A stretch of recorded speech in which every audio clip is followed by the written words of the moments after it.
Bonjour tout le monde. Normalement, vous devez nous voir à partir de maintenant. Le webinaire va commencer. Donc, je me présente pour démarrer. Thierry Tourlan, je suis responsable des partenariats chez Transition Pro PACA, Fongestif PACA pour ceux qui n'auraient pas eu le changement depuis 2020. Donc, vous êtes invité donc, ce jour pour qu'on vous présente le métier de responsable d'entreprise agricole en région PACA. Alors, on va commencer par l'aspect technique. Vos micros seront coupés, vous ne pourrez pas parler. Par contre, je vous invite à vous présenter et à dire bonjour, effectivement, comme vous l'avez certains l'ont vu dans la partie chat. Pour ce qui est des questions que vous pourriez avoir au cours de la présentation, je vous invite à les poser dans la partie questions, qui est juste à côté de la question chat. Ça permettra de pouvoir les mettre en avant quand il y aura besoin d'y répondre. Voilà. Aujourd'hui, donc, pour présenter le responsable d'entreprise agricole, nous recevons l'OCAPIAT avec Marie-Pierre Quintalet et Monsieur Laurent Cuquel. Excusez-moi, je ne voyais plus votre nom. Je vais vous laisser vous présenter avant qu'on démarre. Oui, bonjour. Donc, Laurent Cuquel, je suis directeur d'un centre de formation agricole, donc CFPA sur Antibes, et j'interviens au nom du réseau univers des établissements agricoles en PACA, et donc je suis fonctionnaire du ministère de l'Agriculture et de l'Alimentation. Bonjour, Marie-Pierre Quintalet, conseillère aux actifs pour OCAPIAT sur la région PACA. Merci à vous. Donc voilà, donc le webinaire va démarrer. On va vous présenter donc pendant à peu près 20 minutes, Monsieur Laurent Cuquel va vous présenter le responsable d'entreprise agricole. Si vous avez des questions, posez-les au fur et à mesure. On les questionnera, je pense, à la fin de sa présentation. S'il y en a beaucoup, on fera peut-être une pause au milieu. Et après ça, donc moi, Transition Pro PACA, je vous présenterai un peu un dispositif de financement de formation qui est en lien donc avec une reconversion possible vers le métier de responsable d'entreprise agricole. Voilà, je vous laisse démarrer, Monsieur Cuquel. Donc, bonjour à tout le monde. Donc, une présentation qui se fera sur 3 temps. Une rapide présentation de ce que c'est que l'agriculture en région PACA. Un deuxième temps sur comment est-ce qu'on s'installe, le parcours d'installation en agriculture. Et le troisième temps sera sur un diplôme qui s'appelle le BPREA. Qui est un peu spécifique justement à de la reconversion professionnelle. Voilà. Alors, je vais volontairement dérouler un certain nombre de diaporamas assez rapidement. Ça nous permettra de passer plus de temps pour répondre à vos questions. Alors, l'agriculture en PACA, elle est fortement dominée par les productions végétales. 19 000 exploitations sur la région. C'est 4% des exploitations de la France métropolitaine. C'est pas forcément donc la région qui prédomine en termes de production agricole. Ceci dit, par rapport il y a quand même des fleurons sur l'agriculture en PACA. C'est la première région productrice sur du raisin, sur des cerises, des olives, du riz, les plantes à parfum, et également donc sur du maraîchage et sur de la viticulture. C'est en très bonne position au niveau national. Voilà. En PACA, sur 2018, l'emploi agricole, 38 000 emplois agricoles à temps plein, les ETP, donc à peu près 16 000 emplois de dirigeants, 2 000 emplois de conjoints, 9 000 emplois de salariés permanents et 10 000 emplois de salariés non permanents. Donc ça, c'était sur 2018. On a eu les chiffres très récemment du recensement agricole 2020. Donc, en fait, sur la région, le nombre d'exploitations diminue. Par contre, l'emploi agricole se maintient et les surfaces agricoles augmentent. Voilà. Donc, vous avez un peu l'orientation qui est présentée avec le nombre d'exploitations. Donc, vous voyez, la viticulture est la principale orientation des entreprises agricoles. Viennent ensuite après les fruits, l'horticulture, le maraîchage. L'élevage, principalement, on va le retrouver sur les départements du 04 et du 05.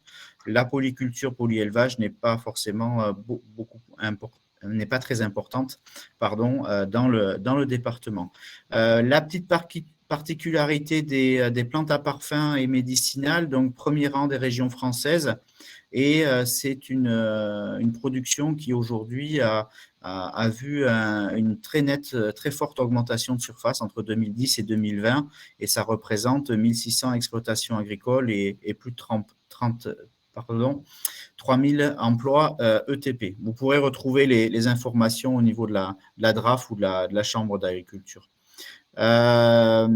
Cette diaporama pour vous présenter un peu l'évolution avec le nombre d'exploitations entre 1970 et 2020. Voilà, vous voyez qu'il a fortement baissé, mais en même temps, les surfaces de ces exploitations augmentent.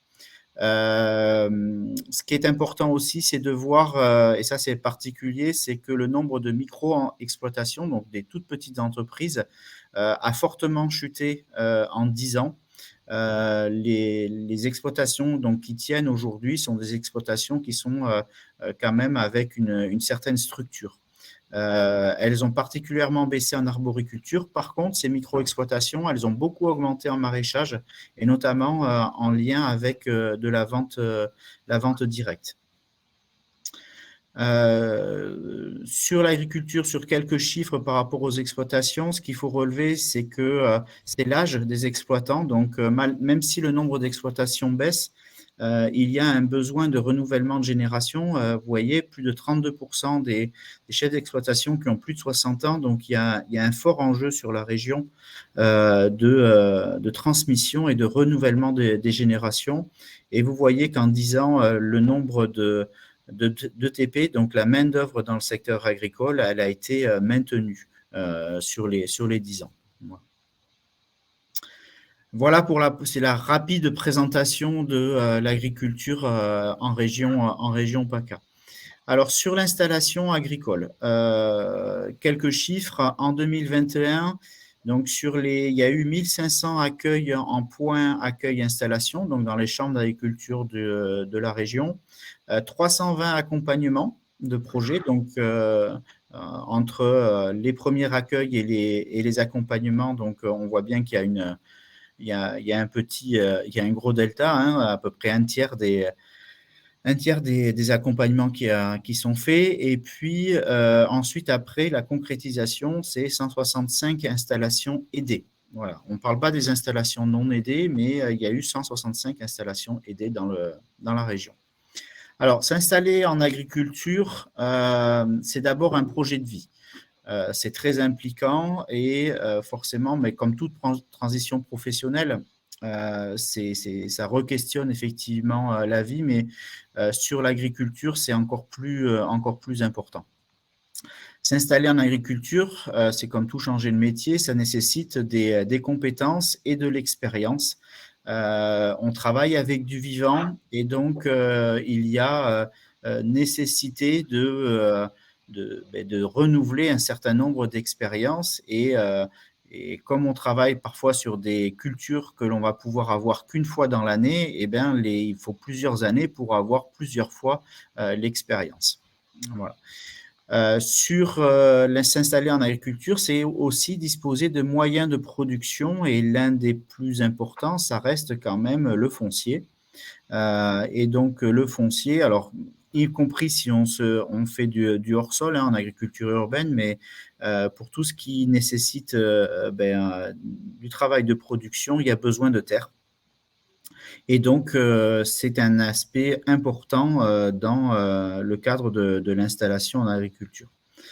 C'est aussi un réseau professionnel. Il n'y a pas une exploitation, une entreprise agricole qui ne soit pas en lien avec son territoire, qui ne soit pas en lien avec sa production, sa filière de production, sa filière de commercialisation. Donc, en fait, il faut aussi du temps pour se constituer un réseau pour pouvoir vendre, produire, travailler, collaborer avec les autres entreprises du territoire.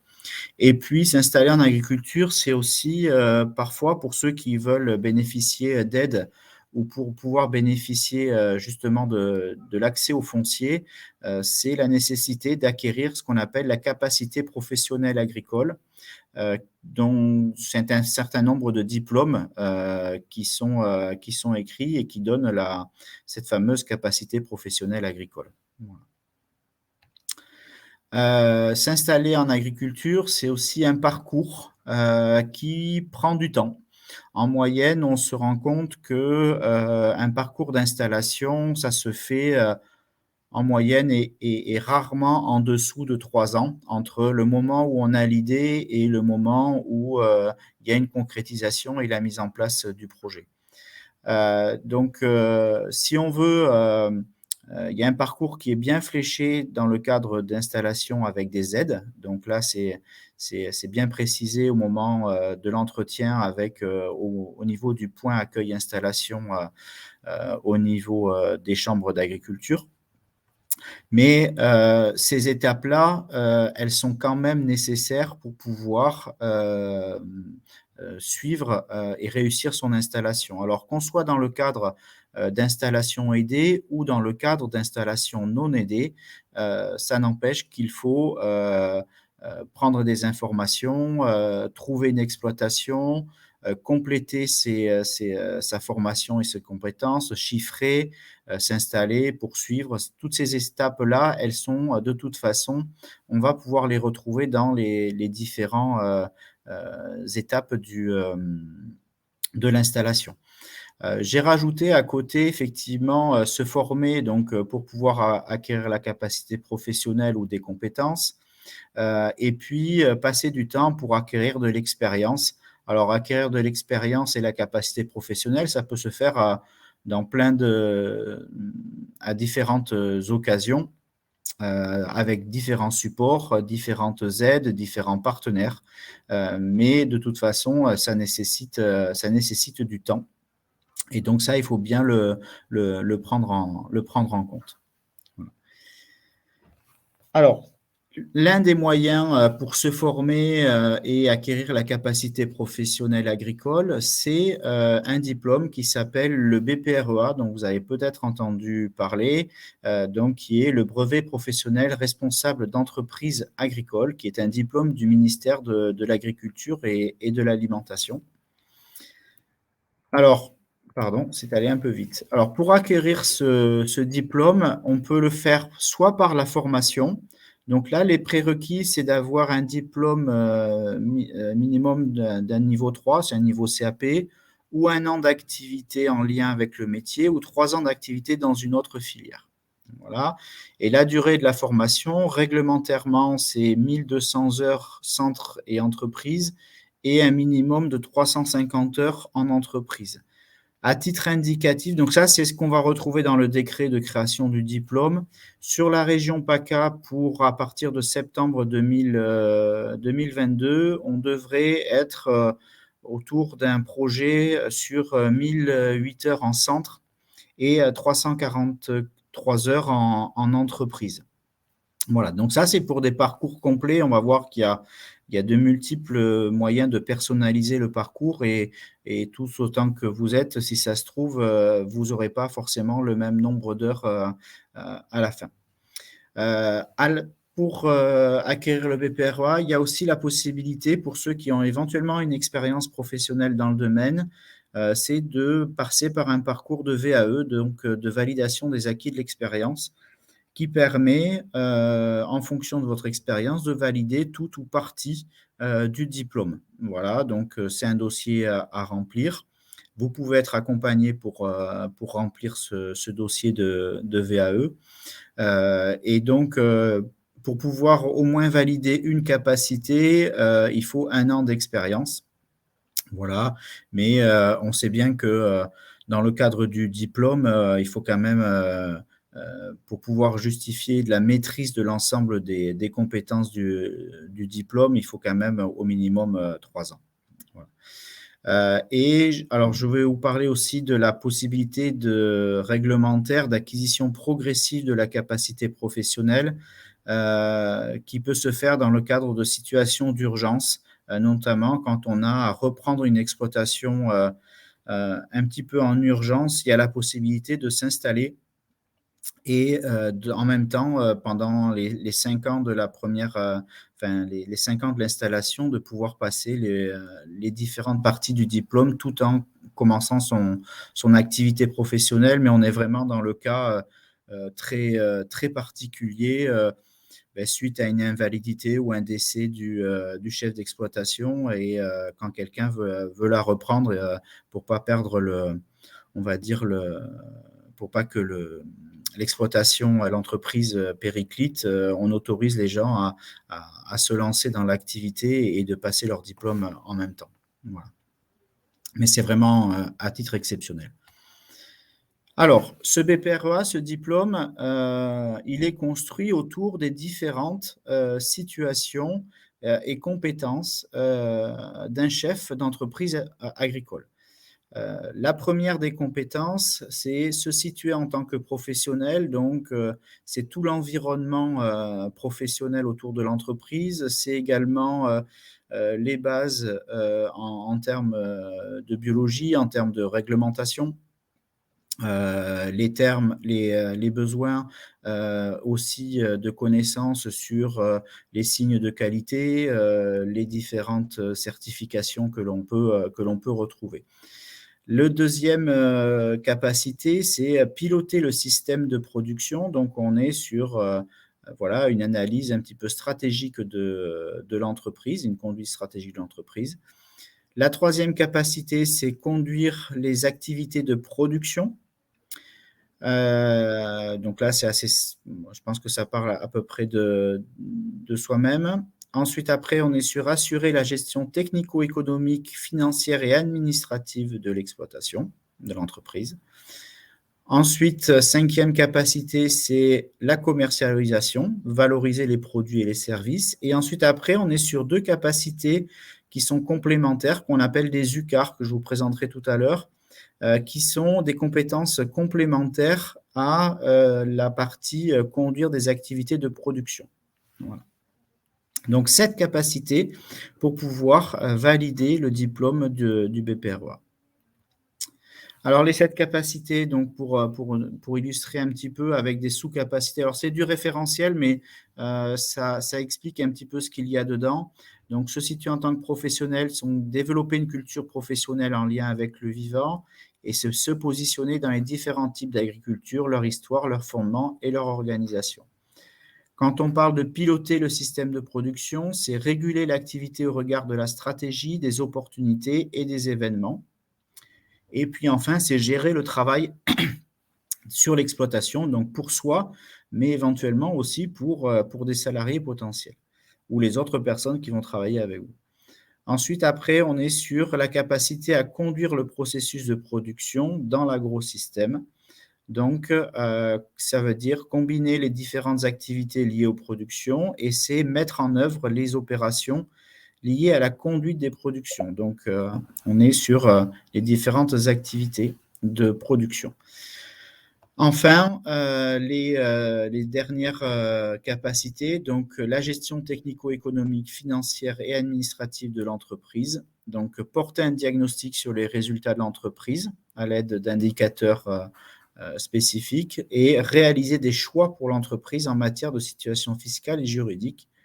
Là, c'est 5, donc valoriser les produits ou services de l'entreprise. Donc, il y a la commercialisation et la négociation. Voilà. Donc, on est bien sur un diplôme de responsable d'entreprise agricole. Donc, l'ensemble des capacités vise à vous permettre d'avoir les bases théoriques et techniques pour piloter une entreprise.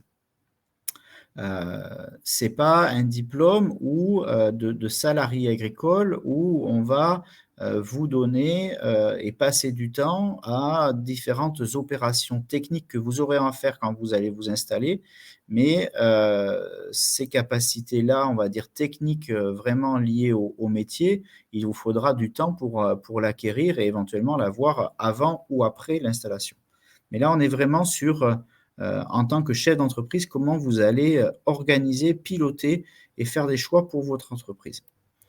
Il y a plein aujourd'hui de possibilités de personnaliser son parcours de formation qui fait que globalement, dans un groupe, quasiment personne n'a le même parcours. Tout le monde passe le même diplôme, mais aujourd'hui, il est vraiment possible de personnaliser son parcours de formation. Tout d'abord, autour d'acquis académiques. En fonction des diplômes que vous avez déjà, il est possible que vous n'ayez pas à faire toutes les les capacités. Ensuite, vous avez le choix, et on va voir la liste tout à l'heure, de choisir différentes UCAR qui vont colorer votre parcours. Ensuite, sachez que tous les centres de formation qui préparent au BPREA ont fait un choix à un moment donné de support de formation pour développer les différentes capacités. Et ces supports sont adaptés au territoire, à la fois sur les compétences, on va dire, traditionnelles du territoire, mais aussi sur des choses qui sont en émergence. Et donc, vous allez pouvoir trouver quelques petites particularités sur différents CFPPA qui vous permettent aujourd'hui de pouvoir découvrir des supports de production qui sont un petit peu différents et originaux. Ensuite, vous allez avoir le choix de choisir une entreprise de stage. Et là, forcément, ça sera en lien avec votre projet. Et donc, tous les stagiaires choisissent une entreprise différente et qui leur convient. Voilà.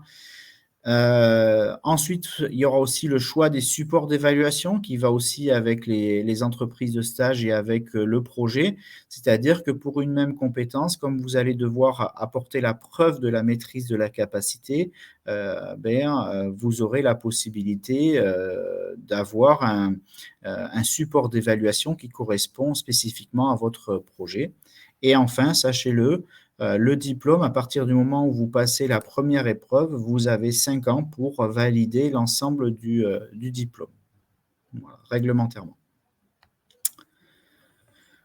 À titre d'exemple, les 23 unités capitalisables, donc on va dire spécifiques, que l'on va pouvoir proposer, que vous allez pouvoir retrouver en PACA, il y en a 23, donc il y a toute une liste que vous pourrez reprendre et peut-être a posteriori qu'on pourra détailler, mais qui vous permettent vraiment en lien avec votre projet de choisir des modules de formation spécifiques qui sont d'une durée d'à peu près 70 heures. Voilà. Donc, vous allez pouvoir voir ça. Donc, par exemple, sur les Alpes-Maritimes, on va retrouver les opérations de cueillette en PAPAM en milieu naturel. On va retrouver la production de semences dans le respect des bonnes pratiques. Voilà. Mais vous allez pouvoir retrouver aussi dans d'autres endroits des spécificités, par exemple sur Marseille, sur la production de houblon. Je prends ces exemples un petit peu particuliers. Voilà. Sur le principe d'évaluation, c'est important aussi que vous le sachiez, on est dans une logique aujourd'hui d'évaluation des compétences et donc c'est forcément en lien avec des situations réelles de travail. Donc, voilà, et c'est celle que l'on va retrouver au niveau local. Donc, dans ce cadre-là, on va surtout se baser sur ce qu'on appelle un entretien d'explicitation. Ça veut dire un jury, un entretien de 20 à 30 minutes où vous allez expliquer, éventuellement avec des supports qui seront à côté, que vous aurez préparés avant, comment vous apporter la preuve que vous maîtrisez la capacité. Donc, c'est quand même une modalité un petit peu particulière d'évaluation et de certification des compétences, mais on est vraiment sur votre expérience et comment vous êtes arrivé à valoriser cette expérience-là. Voilà. Juste pour vous dire aussi qui sont les stagiaires BPREA. Alors, j'ai pris l'exemple du département que je connais bien évidemment un peu plus. Ceci dit, c'est à peu près pareil dans tous les CFPPA que l'on va retrouver dans la région. On a à peu près les mêmes typologies de stagiaires. Donc, un effectif de 14 pour les Alpes-Maritimes, mais ça peut monter beaucoup plus, notamment dans d'autres départements qui ont une plus forte dynamique, notamment par exemple le Var, où il y a quasiment entre l'apiculture, l'aquaculture et l'entreprise agricole, on est à plus de 50 candidats. Donc, les âges, on est entre 18 et 25 ans, c'est très faible. La grosse majorité a entre 26 et 40 ans, et avec 3 personnes qui ont plus de 40 ans. À peu près 30% de femmes dans les stagiaires. Et les niveaux d'entrée, donc on n'a personne cette année qui a un niveau CAP. Sur du niveau bac, on est à 3 personnes. Du niveau BTS, donc on est à 5 personnes, et on est aussi à 5 personnes qui ont un niveau licence ou supérieur. Voilà. Et dans les projets des BPREA, donc sur les Alpes-Maritimes, alors c'est les projets à l'entrée, hein, ça ne veut pas dire que ce soit les projets ensuite après finaux des stagiaires, et puis ils sont rentrés en septembre, on est en février, il reste encore un petit peu de temps dans la formation pour pouvoir éventuellement changer de projet. Donc on est essentiellement sur du maraîchage, très, très majoritairement, avec parfois voilà, des choix de s'installer dans les Alpes-Maritimes, mais éventuellement de bouger et de partir. Donc certains voilà, envisagent déjà d'aller dans le Tarn, dans les Alpes de Haute-Provence, ou là où le vent les portera, on va dire. Certains ont des idées en termes de foncier, soit d'acheter, soit ils ont déjà une propriété qui existe et ils veulent le reprendre. Certains font le choix de passer par une phase de salarié de manière donc qu'elle soit, on va dire, temporaire ou définitive, mais en tout cas, ils savent qu'ils ont besoin d'acquérir plus d'expérience ou éventuellement de pouvoir capitaliser aussi et faire des économies pour pouvoir après s'installer. Voilà pour les différents stagiaires BPREA. Voilà, la rapide présentation, je l'ai peut-être fait un petit peu au pas de course, mais je suis tout à fait disponible maintenant pour répondre à vos questions. Merci. Alors, on a une première question plutôt technique, comme ça je vais y répondre de suite. Pourra-t-on récupérer le support de cette présentation? Vous recevrez le replay en fait directement quand le webinaire sera fini, immédiatement. Donc vous pourrez le revoir quand vous lancerez le webinaire. Est-ce qu'il y a d'autres questions? Vous pouvez les poser dans la question ou dans le chat maintenant, vu qu'on a fini la présentation de ce côté-là. Alors, en sachant qu'en attendant que peut-être les questions arrivent, vous avez peut-être déjà eu un contact avec un centre de formation au niveau local. Vous êtes peut-être déjà passé par la Chambre d'agriculture ou auprès d'autres réseaux de type ADR, les agribio, etc. Donc, de toute façon, toutes ces choses-là, voilà, elles vous seront dites et redites et re-questionnées à chaque étape de votre parcours. Voilà. Bon. Visiblement, ça a été clair. Oui. Pas plus de questions que ça. Oui, ils attendent surtout comment on finance. Comment on finance. À la limite, je vais lancer donc la présentation de dispositif. On verra s'il y a des questions qui interviennent derrière. Vous pouvez toujours les poser, on y reviendra tout à l'heure. Alors, je vais donc vous partager la présentation.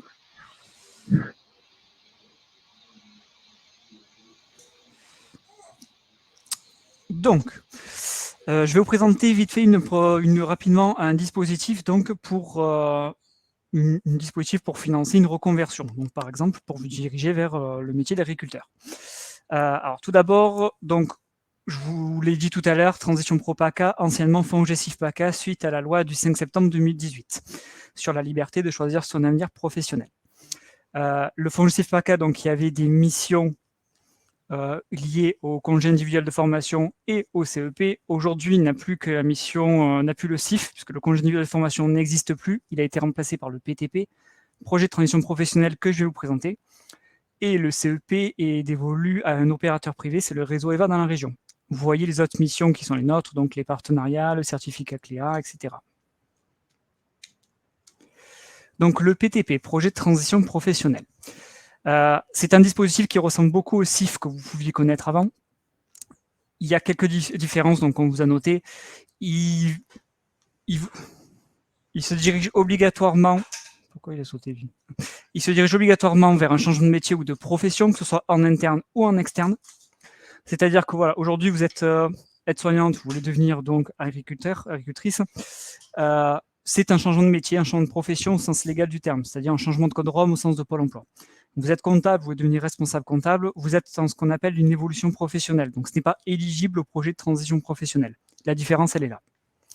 Obligatoirement, on va se diriger dans ce dispositif sur une certification qui est inscrite ou au RNCP, Répertoire national des certifications professionnelles, ou au répertoire spécifique, donc ce que vous pouvez connaître sous le compte CPF. En gros, ça veut dire que vous vous dirigez obligatoirement vers des formations qui sont reconnues par l'État. Donc des diplômes d'État, aides-soignants, infirmiers, des BPREA, des BTS, etc. ou des titres professionnels et des diplômes comme des CQP, des diplômes de branche. La formation peut se dérouler pendant ou hors temps de travail, à temps complet. Donc vous voyez, on a une priorité sur un an de formation au maximum par la commission, ou à temps partiel ou discontinu. Et là, la priorité sera faite sur 1200 heures maximum.